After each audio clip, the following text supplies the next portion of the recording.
ನಮ್ಮ ಚಿತ್ರದುರ್ಗದಲ್ಲಿ ಸ್ವರ್ಗದಂತಿರೋ ಒಂದೊಳ್ಳೆ ಸ್ಥಳವಿದೆ, ತೋರಿಸ್ತೀನಿ ಬನ್ನಿ. ಹಾಯ್ ಹಲೋ ನಮಸ್ಕಾರ. ನಾನು ಇವತ್ತು ಹೋಗ್ತಾ ಇರೋದು ಶ್ರೀ ವಜ್ರ ಪುಣ್ಯಕ್ಷೇತ್ರ ಶ್ರೀ ಗವಿಸಿದ್ದೇಶ್ವರ ಸ್ವಾಮಿ ಸ್ಥಳಕ್ಕೆ ಹೋಗ್ತಾ ಇದ್ದೀನಿ. ಈ ಸ್ಥಳವು ಜೋಗಿಮಟ್ಟಿಯ ಗುಡ್ಡ ಸಾಲುಗಳಲ್ಲಿ ಬರುವ ಒಂದು ಧಾರ್ಮಿಕ ಕ್ಷೇತ್ರವಾಗಿದೆ. ನಮ್ಮ ಚಿತ್ರದುರ್ಗದಿಂದ 35 ಕಿಲೋಮೀಟರ್ ದೂರವಿದೆ. ಈಶ್ವರ ದೇವರು ಇಲ್ಲಿಗೆ ಬಂದಿದ್ರ? ಇಲ್ಲಿಗೆ ಬಂದದ್ ಮಾತ್ರ.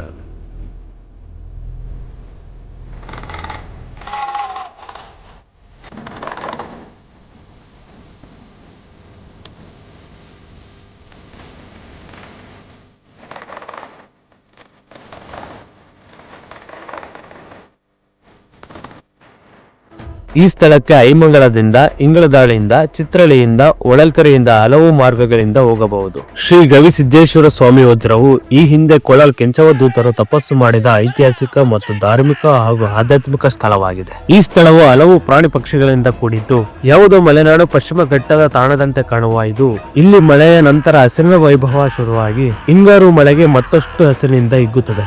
ಈ ಅರಣ್ಯವು ಬಯಲು ಸೀಮೆಯ ಉಷ್ಣವಲಯದ ಕಾಡುಗಳಾಗಿವೆ. ಕುರುಚಲು ಕಾಡು ಗಿಡಗಳಿರುವ ಅರಣ್ಯ ಇದಾಗಿದೆ. ಅರಣ್ಯ ಇಲಾಖೆಯು ಇದನ್ನು ಸಂರಕ್ಷಿತ ತಾಣ ಮಾಡಿರುವುದು. ಮಾನವನ ಹಸ್ತಕ್ಷೇಪ ಅಷ್ಟಾಗಿ ಇಲ್ಲ.